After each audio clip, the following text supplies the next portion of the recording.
We are going to shred our critics and we are going to blow minds. So let's take it away, everybody. Our theology was body positive before it was cool. Like, we are the OG body positivity religion. Like, we believe that the body and the spirit are the soul. Like, our body is eternal and beautiful and wonderful, whereas so many other theologies disregard the body as being the sinful part and your spirit is the good part. But I do agree with the fact that it is my job as a mom to teach my boys not to objectify women, no matter what they're wearing. But it's also my job as a mom to teach my girl not to, like, over the top show themselves off. It's between you and God. Ultimately, it's between you and God. And absolutely. The truth is that our bodies are a gift and they're powerful beyond belief. And so if we don't value our body and we're covering up because we're embarrassed by our body, we actually have some work to do if we want to be truly modest. Because truly modest is when you know how powerful and amazing your body is, and you still choose to cover it out of respect for it and for its power. Sometimes when I hear stuff like this, I get the vibe from women that I am not my brother's keeper. We should be grateful that our standards are what they are. if you have that knowledge, I think the rest will follow and kind of fall into place. You dress how you want to be addressed. Hello, everyone. Welcome to the Women of Ward Radio. Since we are talking about modesty today, I will introduce us all very modestly. We have Tikla, who can operate a microwave as long as it's the 30-second button. We have Brittany, who can drive an automatic transmission car. We have Erica, who once placed third place in an elementary school math competition, and there were 6 people in the competition. Good job, Erica.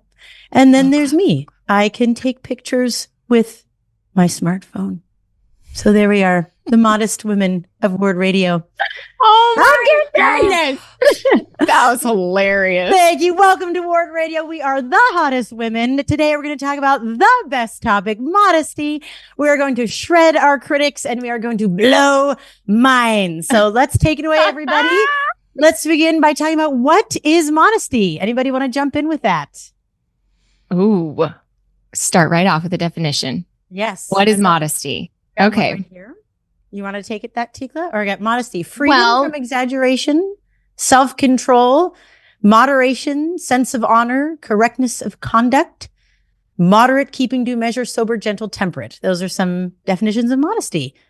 I don't see much about clothing in there. Seems like a pretty broad topic. Yeah, a lot of definitions of modesty, I think, are kind of circular, where you start with a word and it says it's another word, and you find the definition of that word, and then it brings you back to the other word.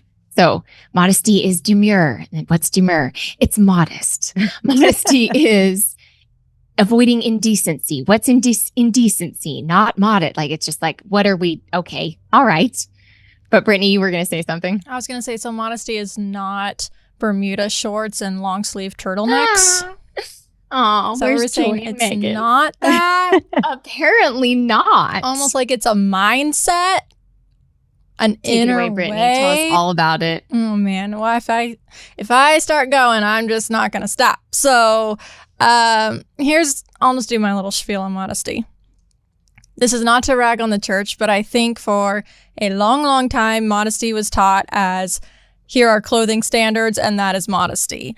And I think we've all had those talks and discussions in our youth, and I wish that there would have been more emphasis on your inner character and that being modest, because I know a lot of girls who were wearing their one pieces but off with their boyfriends doing whatever, but at least they left the home in their one piece, and so they were modest, but not really. Like they checked the mark on clothing, but maybe not so much in their character. You know what I mean? And then I know some other girls who had bikinis and they were being modest. Like, they weren't doing it to flaunt. That's just what they chose to wear. So I don't know. Like, I know that there are church standards and I know what we've been taught, but then I also wish that there was more emphasis on inner character when it comes to clothing and less on a check mark. Do you have a cap sleeve? Is it a short sleeve? Those are my thoughts. I was going to say something very similar, Brittany, is I feel like growing up, it was like drilled into me that you weren't modest unless your knees were covered and your shoulders were covered, and it was all about what you wore. But it really is more about like the way that you're living your life and your intentions behind it. Because I feel like Kim Kardashian, besides what she's wearing for obvious reasons, but she doesn't live modestly. Everything is like very flashy and very showing off. And I feel like I wish there was more emphasis on like what you were saying, like not what you're wearing so much, but how you live and present yourself to other people. And it just is one of those things that really gets to me, where exactly what you said, the one-piece bathing suit, but then how are you actually living versus what you're wearing? Mm-hmm. Yeah, absolutely. Well, I think humility and modesty are really closely tied, right? Those two things have a lot in common.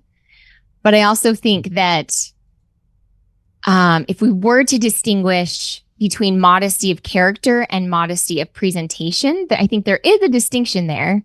And I also think that if you actually go back and read what the church has said about modesty, the emphasis is on not drawing a lot of attention to yourself or trying to pay attention to your mindset and all of those things. But as soon as there's a line that we draw, everybody hones in on the line, right?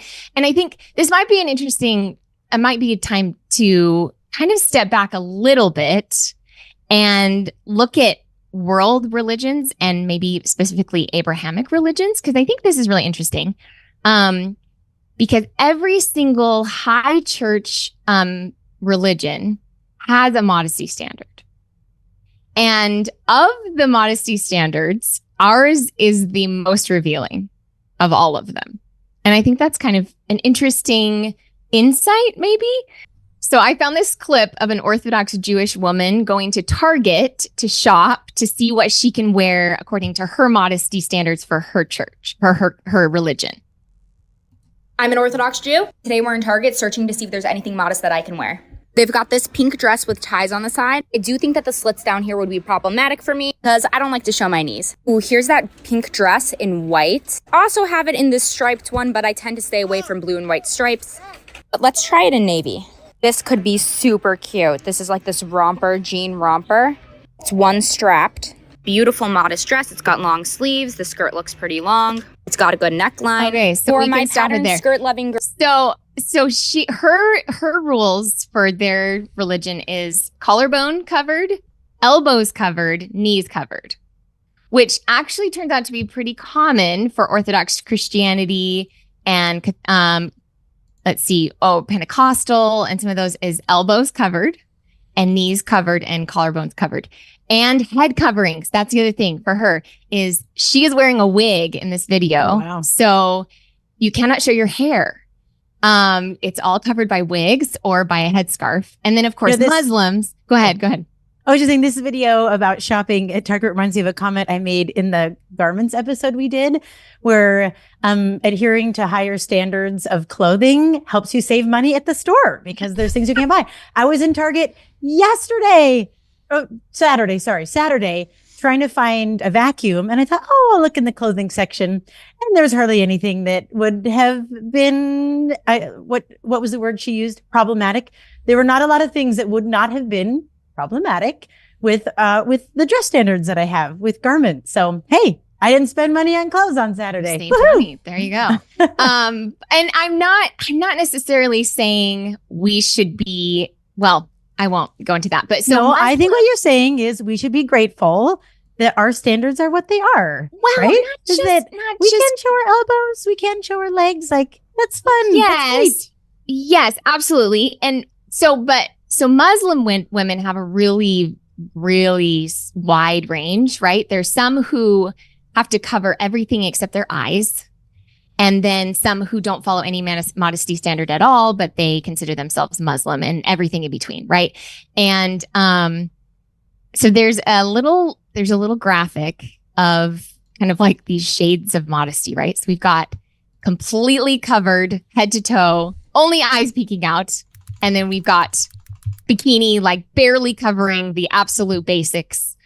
And I was thinking about how both of those extremes, I think, objectify women.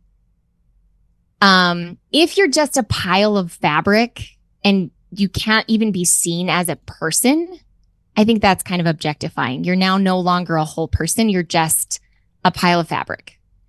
And just if you're an object who makes dinner uncovered, and has babies. Yeah.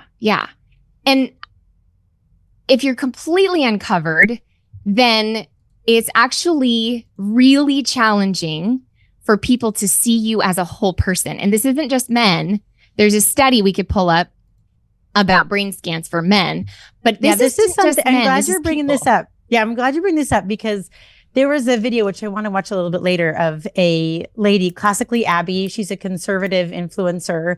And I believe she's Jewish too. In her wedding pictures, her husband had a yarmulke. She is saying, she gave this wonderful video about modesty, and there were so many negative comments. And she had mentioned in her video that, men's minds are more geared toward, sexualizing women, towards, visual. They're more prone to be visual. And there were so many comments just saying, oh, you hate men. That's not how men are. You're such a misogynist. Like all these terrible comments about her saying that. But it's true. Men and women's brains are different. We are built differently. And as a whole men and as a whole women, God has made us differently. And the fact that men are more visual and are often more sexual, like that's not a mistake. God made them that way. And I'm grateful.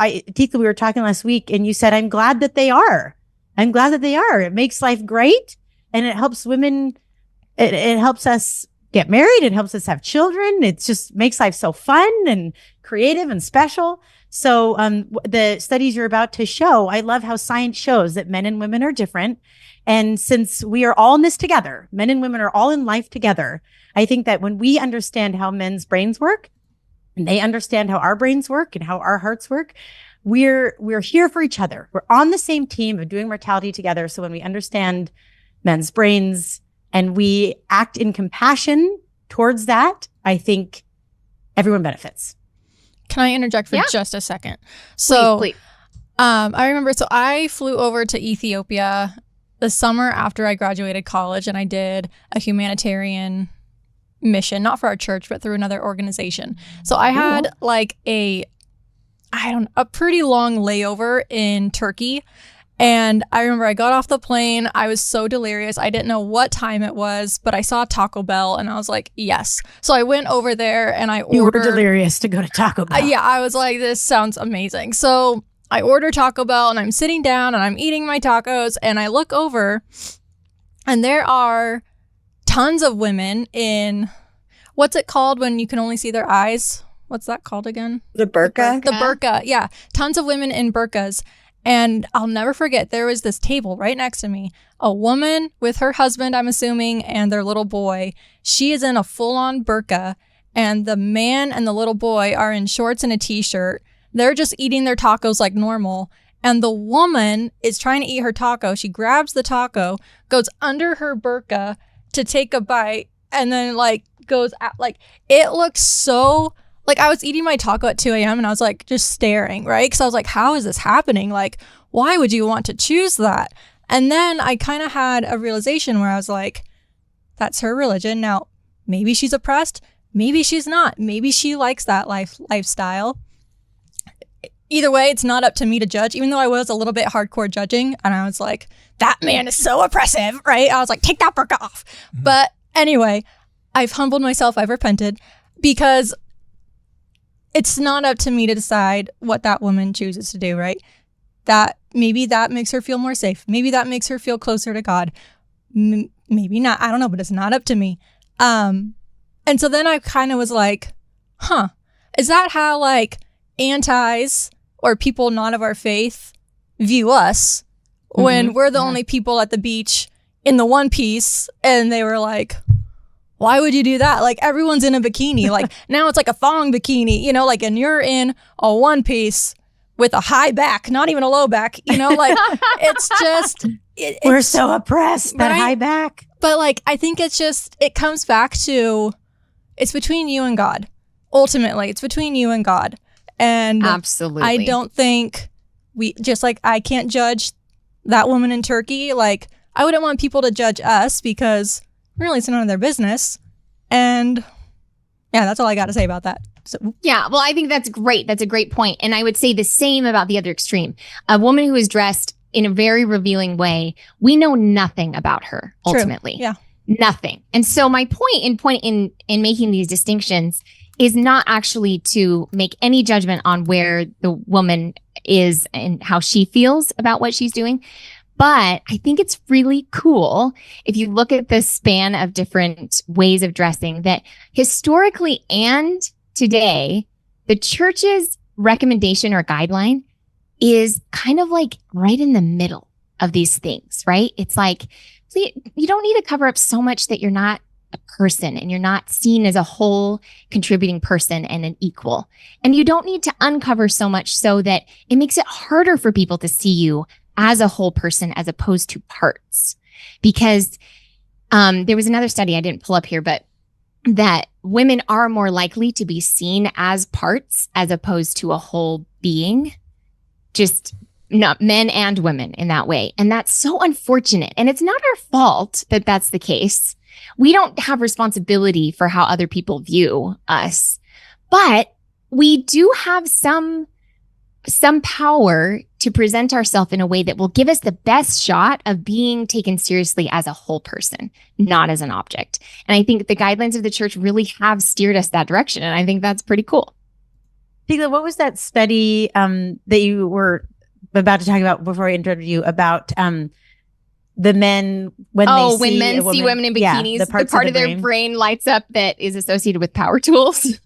I have a question about that study though. Yeah. Because you like the screenshots, they're kind of vague and I want to know more details because it says sexy women in bikinis, da da da da da.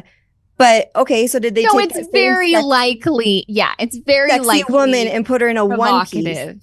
But then also like I want to see a woman's brain when some real hot guy walks past because I'm sure that her brain would probably fire pretty similarly. Sure. And I mean, obviously, like our brains fire differently and all that.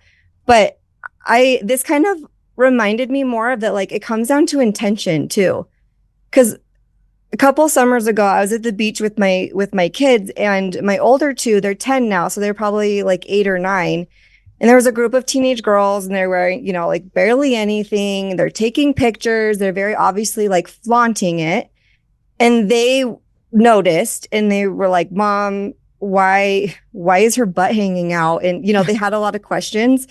And I just had to like, if it's making you uncomfortable, just, you don't need to look at it. I know that they're right in front of us. Just go, you can go play over there or whatever. But the mom next to us in a bikini, but, you know, more sporty, but she was, to me, well covered, but in a bikini. They had no questions about that. It didn't even faze them.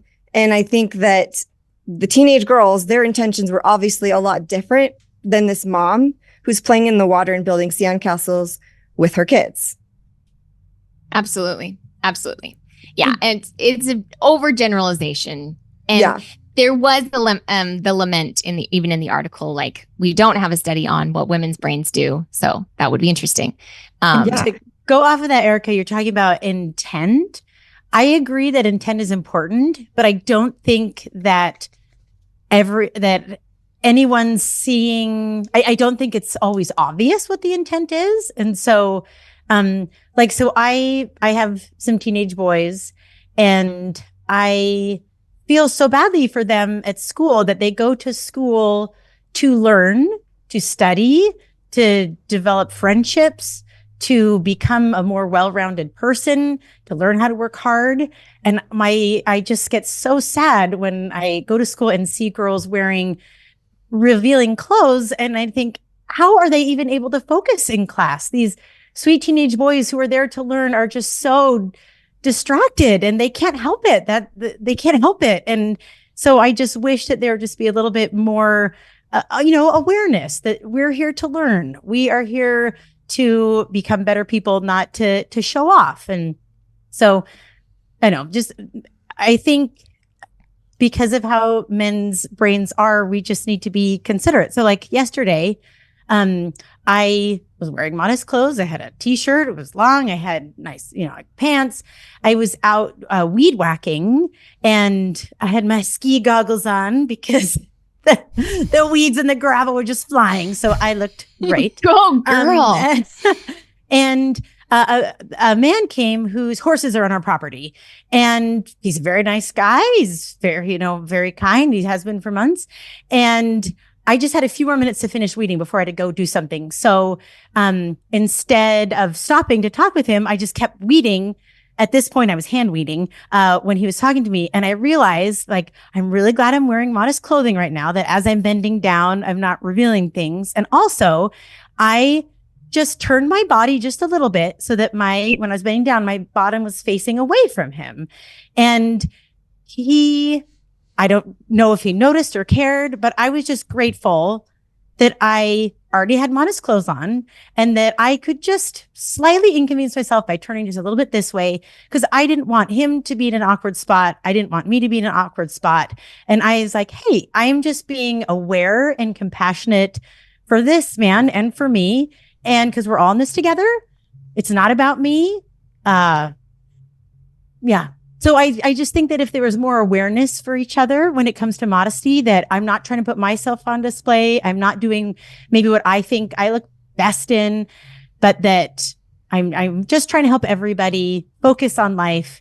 And with that, because I know we were talking earlier about bikinis and things and about looking great. So I love that with all the commandments that we follow, some of them, there's no caveats, right? So it's like coffee.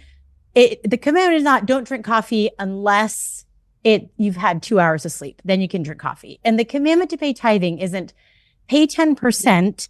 But then when you're on, when you retire and you're on Social Security, just pay 1%. But the law of chastity it changes, right? So it's like, sex is great, but wait. And once you are married,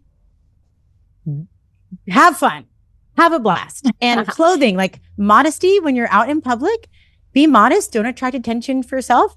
But when you're in the bedroom, anything goes. Like wear bikinis, wear lingerie, just have a ton of fun and be sexy.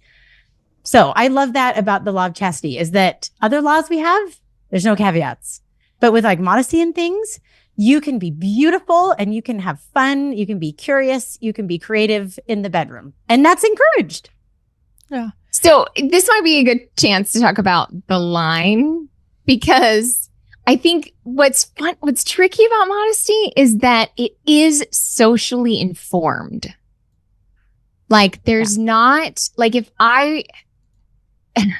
there's not really a standard that's been consistent throughout all time. It's an eternal principle. Modesty, I think, is an eternal principle, but the application of that principle has changed over time. And so how do we navigate that when there's not, like I was joking before the show, I'm wearing a braid today, and Timothy warned women about wearing braids.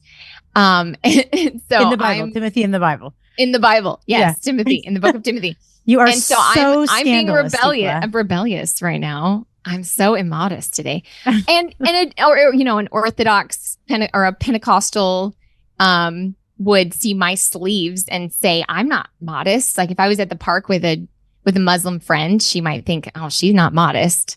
And so, how do we navigate the line? Should there be a line?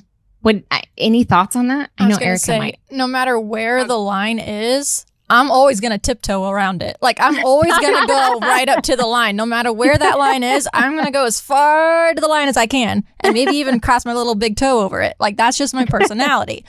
And I think I was actually pondering on this because I was like, why is modesty and garment wearing, like, why is that so hard for me?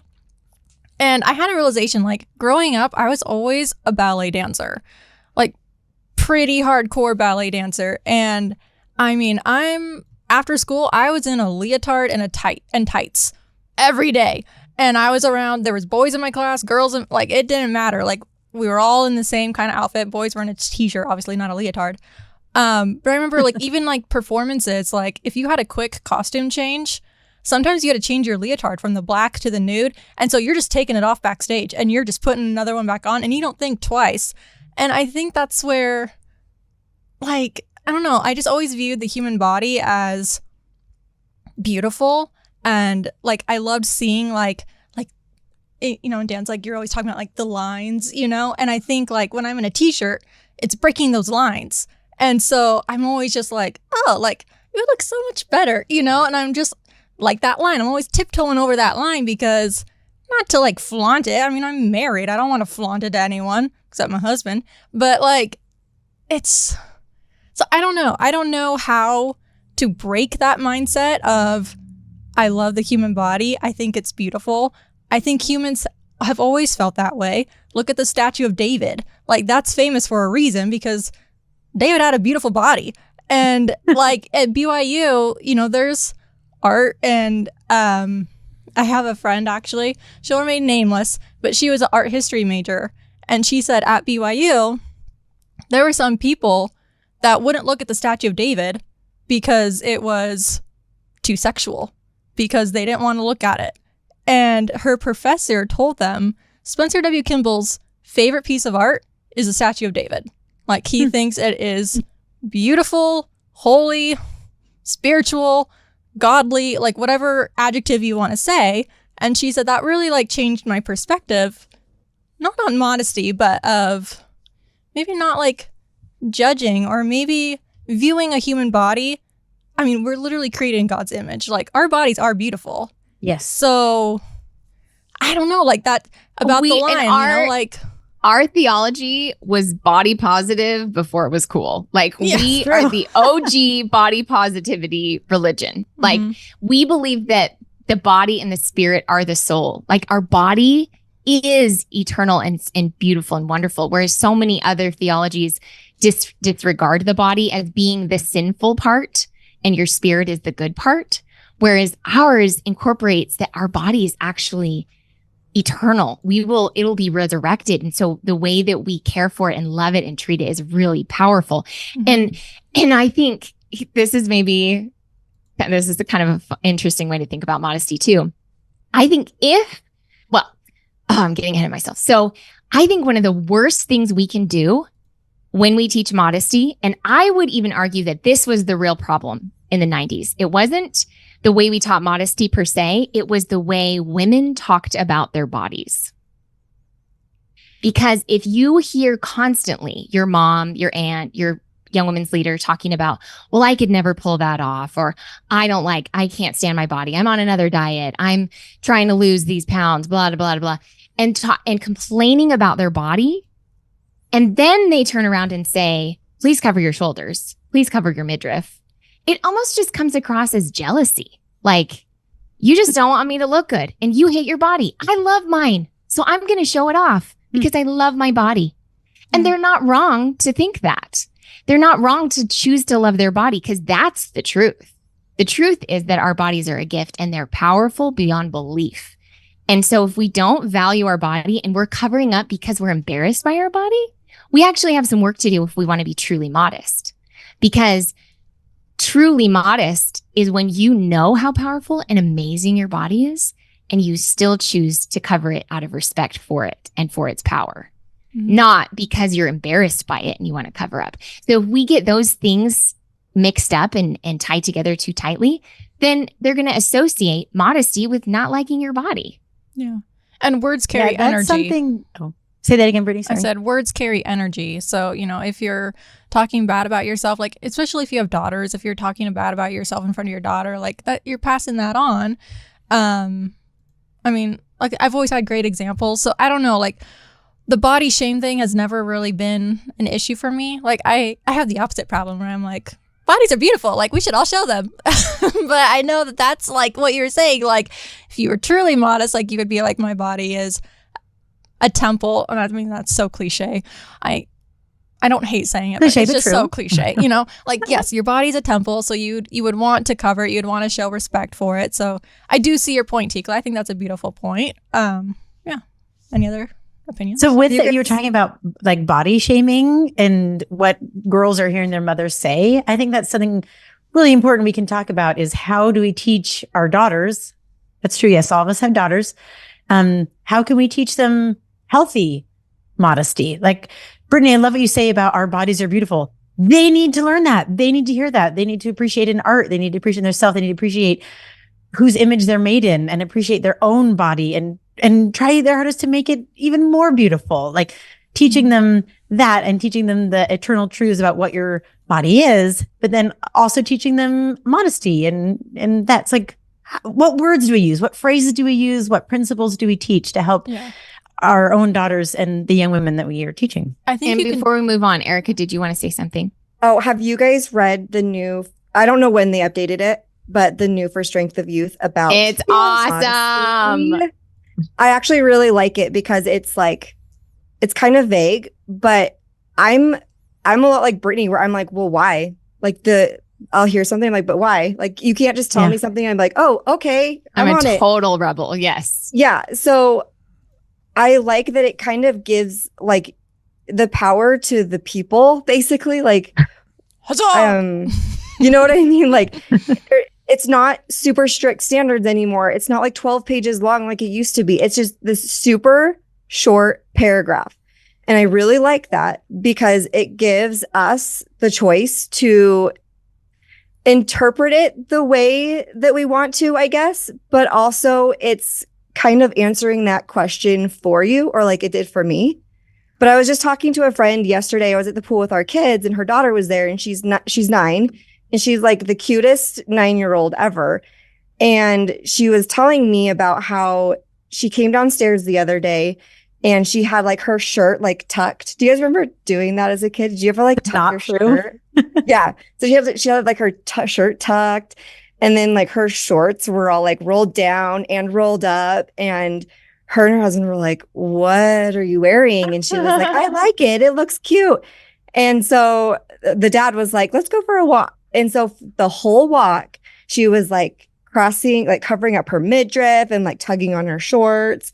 And they got home and he was like, how did you feel that whole time? And she was like, really uncomfortable. And, you know, and it kind of taught her that lesson of like, well, you probably shouldn't wear that if the whole time you're just going to be tugging and re-rolling and doing all the things. But again, it kind of goes to the like Charlotte, what you were saying was that you're like, I'm more comfortable this way. But also, I don't know how else to explain it other than like, it's not just you will do this because I say so, but here's an answer. And then here's an experience to kind of like drill it in. Yeah. Yeah. I love that you brought up the, For the Strength of Youth. If you can pull up the quote by Joseph Smith Jr.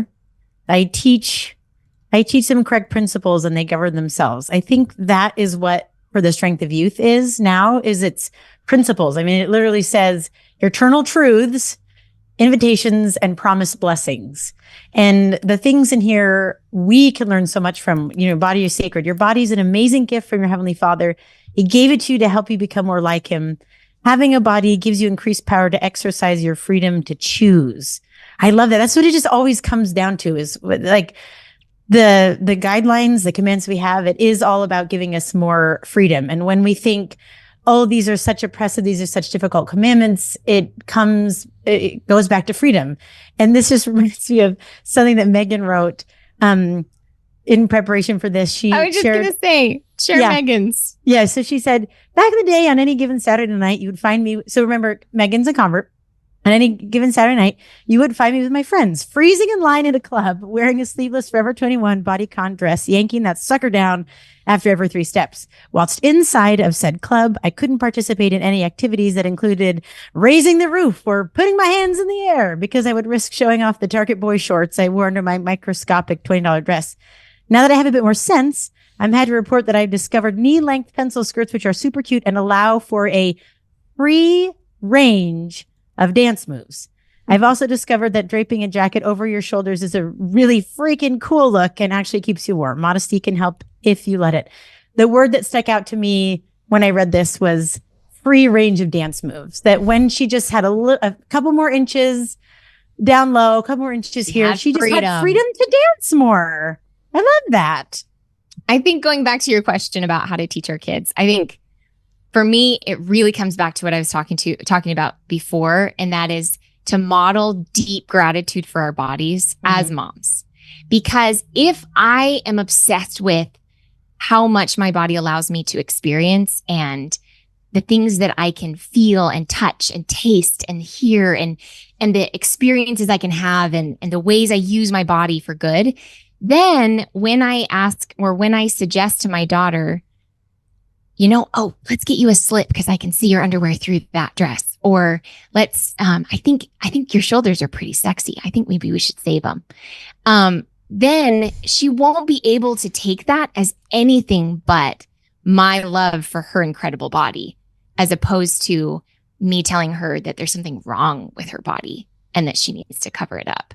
And so that's my hope, is that as we lead with the power of our body, then when we give advice or guidelines to our daughters, because I didn't know anything when I was a kid, like a youth. Like I look back, if I had not had the standards of the church, of the First Strength of Youth, I would have dressed very differently. I know I would have. But I respected my parents enough to go ahead and follow the guidelines that were given to me. And then when I got married and I realized how easy it is for men to get turned on, I was so grateful that I didn't have to look back with more regret for what I wore as a teenager. Because, not regret, but just like, it would have been kind of embarrassing to realize like, oh, shoot, that was not what I was trying to do. And I'm sure I still did. That's inevitable. And it's an exciting part about being a woman. But turning men on? Is that what you're saying, Tikla? Yeah. No, in the right context. Yeah. But no matter how modestly we're dressed, we can still be objectified. We can still, if anyone is still teaching the completely preposterous idea that what you wear is going to make you more likely to be the victim of sexual abuse, that's not true. For one, it's harmful to teach in the first place, but it's not even true. Like that, there's no correlation between rape victims and what the person was wearing. So if anyone's still teaching that, please stop. That's right up there with the chewed gum talk that some people have. None of that. Right. None of that. Don't talk about that either. Yeah. Yeah. Okay. I'd love to spend some time talking about how Jesus Christ taught modesty. So I thought this was interesting. So Julie Hanks had released an article a long time ago. Oh, shucks. I didn't get the name of the article. It was about modesty. It was released at an online magazine, and it sparked a lot of conversation. So I'm going to tell you this story from it, and then we can talk about what she said about it. So she said, to demonstrate, allow me to relay a conversation that I overheard a few months ago among a few LDS boys about modesty. That is so immodest, one boy said emphatically, shaking his head in disbelief at the bathing suit choice of a young woman in the neighborhood. His friends nodded in agreement. No way. I can't believe she'd wear a two-piece bathing suit to a church activity. It's so inappropriate, one of them said. They appeared very confident in their assessment of this young girl's immodesty. Hearing all of this, I couldn't help but give my 2 cents. I approached them and asked them, have you ever thought of the possibility that modesty is not just about what girls wear, that it also includes how you think, behave, what you feel, and what your heart is focused on? It was clear I'd caught them by surprise. They all looked at me with puzzled faces as if to say, what on earth are you talking about? With their full attention, I continued, do you know that modesty is also about you? It is about checking yourself and making sure that how you think, feel, and act is an accurate reflection of who you want to be. Modesty is not about judging others. And if you think it is, Jesus didn't teach anything about 1 or 2-piece swimsuits, but he taught a lot about the dangers of judging others and of being prideful. Just something to think about.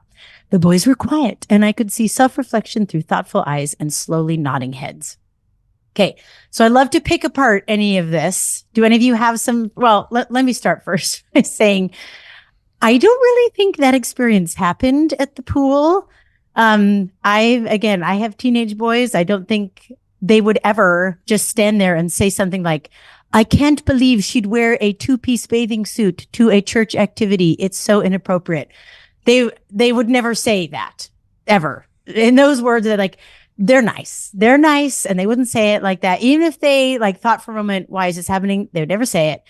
And then also I take issue with her saying Jesus didn't teach anything about 1 or 2-piece swimsuits.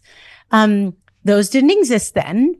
And so that would be kind of weird if Jesus was like, love thy neighbor, help the Samaritan, and don't wear 2-piece swimsuits. But he did preach, he didn't talk about coffee either, but thankfully he did talk about revelation and priesthood and God and things like this, so that we know that our modern day prophets, when they teach, that they are speaking the revelation, the words of God for us today, and we can trust them. So what are some things that Jesus did teach? You guys, I've got some ideas, but other ideas you have about like how the teachings of Christ can help us as we decide for ourselves for modesty and as we're teaching our girls about modesty. So I was just going to say, I don't know that I take a lot of issue with that story. Like, I think 2 things can be true. I think, while I agree, Charlotte, that it's very likely that story didn't actually happen and she just fabricated the story in order to illustrate a point. I agree. But I also think that it can all be true, right? Like, from the boys' perspective, their job is not to police what the girls are wearing. That's not their job. And their job is to learn some self-control and to be loving, right? But I also think it's true that I think we underestimate, sometimes when I hear stuff like this, I get the vibe from women that I am not my brother's keeper. Right. Where there's kind of this idea that, well, that's their problem and they can deal with that. I get to do whatever I want. And I think that's not great either, because we do have power to be helpful, to be kind, to be compassionate for the struggle that they're against, trying to become self-controlled men. But I think it's super, super important that we place responsibility for everyone's thoughts on themselves, not someone else. So those are some thoughts there. My only thought with that, I agree with you. I don't think that story, maybe it happened, but I think she embellished it and added the conversation and details. I do think that there is too much emphasis on modesty in regards to clothing placed on the women than on the men. And I feel like there should be more, like I said earlier, an inner mindset on both genders, right? Where everyone has that responsibility. Clothing, yes, it's geared towards more women because there's different styles than men. And God made women gorgeous. Right? So men they're handsome. Women are gorgeous. He made us to be just beautiful. So of course the standards mean the specifics would be different. Our bodies are different. Yeah. Right? I would just say, I don't know. I just think men and women, we can't judge. Otherwise, or no better than a Sadducee. Yeah, definitely want to talk about judging. Let me get to one more thing Jesus said. Wait, Erica. Oh, yes. Oh, sorry. I, like you said, whether the story happened or not, I don't really care. But I do agree with the fact that it is my job as a mom to teach my boys not to objectify women, no matter what they're wearing. But it's also my job as a mom to teach my girl not to over the top show themselves off.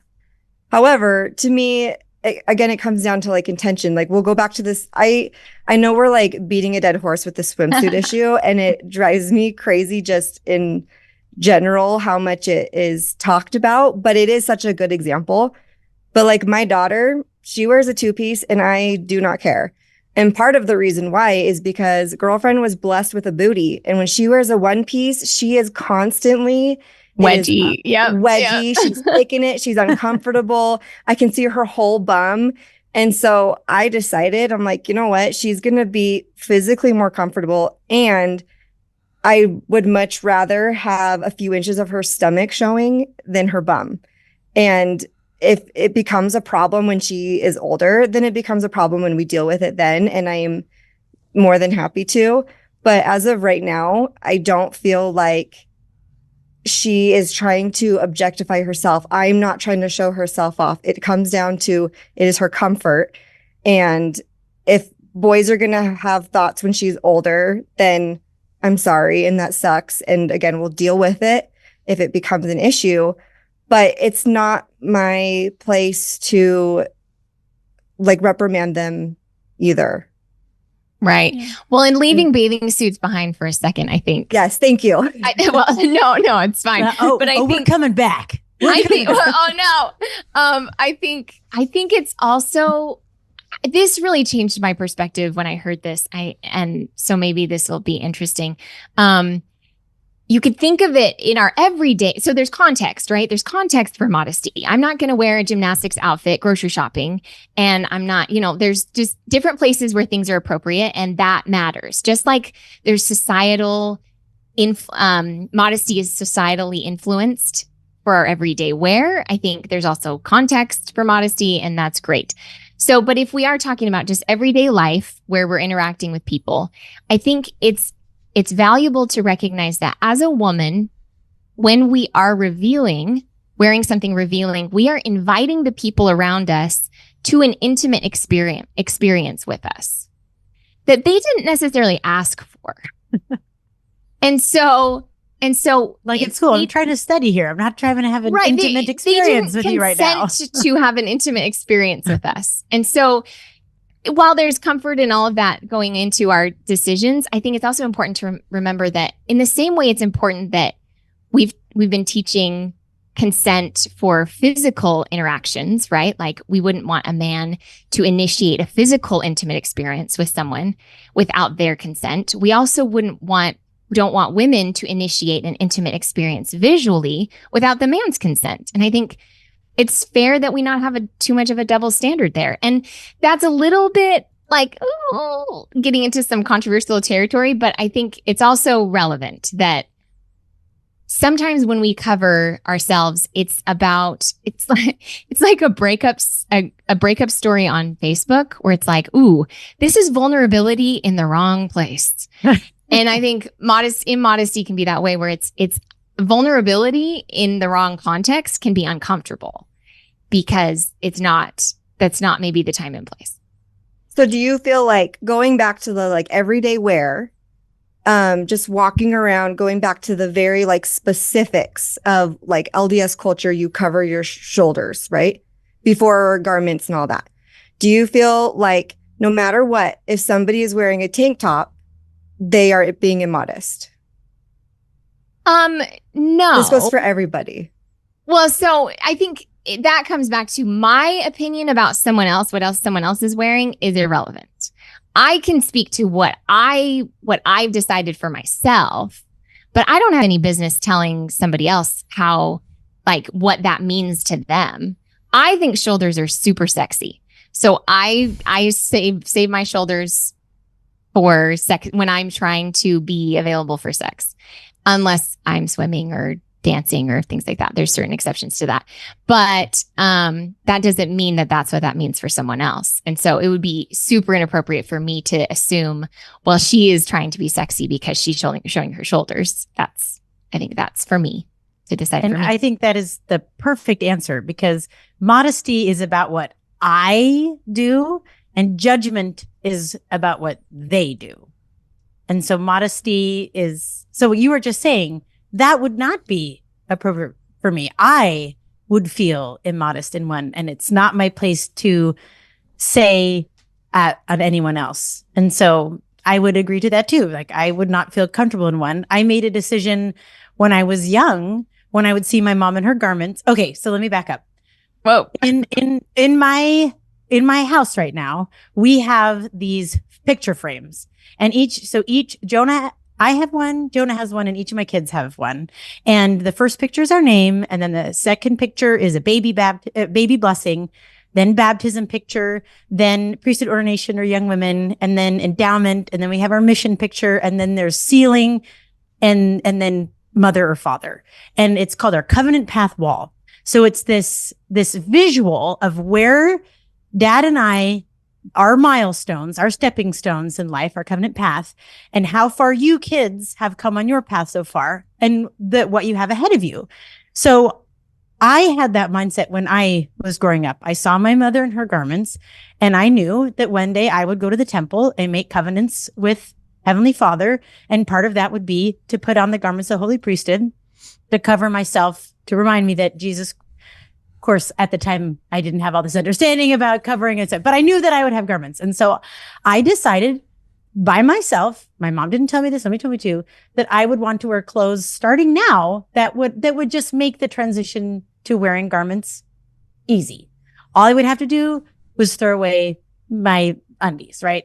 And then to keep my whole wardrobe. So I was very grateful that I set myself up for an easy transition. And I feel that way with my children also, is that right now where my girls are little and I'm still buying all their clothes, if something gets too small, if it's immodest, I just throw it away or hide it or something. Like I am grateful that I get to have that influence right now to just set them up to be wearing comfortable, modest clothing right now, so that it's normal for them. And Erica was talking about being comfortable. I think comfort maybe shouldn't be the, number one priority when it comes to things in life, to the standard of how we have to live. I think that part of being a disciple of Jesus Christ is doing uncomfortable things. And if it is wearing a shirt with longer sleeves that bunches, or pants that maybe aren't as comfortable, or shorts, Bermuda shorts maybe aren't as comfortable or something. I think that we can, if we are experiencing any discomfort in our clothing, in the drinks that we drink, in the places that we go, in whatever, I think that's just part of being a disciple of Christ. And we can embrace that opportunity to sacrifice just a little bit for him. Yeah. I was just going to say, I've had these thoughts kind of going over my mind as everyone's been talking. I think going back to how we're raising our kids, I think first and foremost, teach them that they are loved by their Heavenly Father, that they have infinite worth. I think if that is the foundation, everything else will follow. And if you weren't taught that as a kid, I think you should just teach yourself, go to church and learn that truth for yourself, that you are valued, you are loved, and you have infinite worth. And then based off what you do with that knowledge regarding to modesty, drinks, whatever, if you have that knowledge, I think the rest will follow and kind of fall into place. But as long as you have that connection with your Heavenly Father and you have that direct line and you're getting revelation from him and you're praying to him and you're having a relationship, I think everything just kind of falls into place. Not saying it's going to be easy, but I think it's easier to make a decision, and it's for what is best for you and your family. Okay, we're about to wrap up here. Last couple things. I love this little principle. You dress how you want to be addressed. So how do you want people to treat you will affect how you dress. And then also in terms of judging, so modesty is a choice that we make. And when we see someone who is making choices that are different than ours, it is not our place to judge them or treat them differently or have harsh feelings. Instead, we can train our minds to right off the bat say, I'm so glad you're here. To think or say, I'm so glad you're here. If someone at church walks in with an outfit that maybe is different standards than you, your first thought is, I'm so glad they're here. They could be anywhere else, but this is the best place they could be right now. And I don't care what you're wearing. I'm just glad that you're here. So we can have that mindset. So everybody, thank you so much. Erica, it's great to have you. Tikla, Brittany, it's been great. Thank you all. The church is true. God lives and our bodies are beautiful, and wardradio.com is the greatest website. Check it out.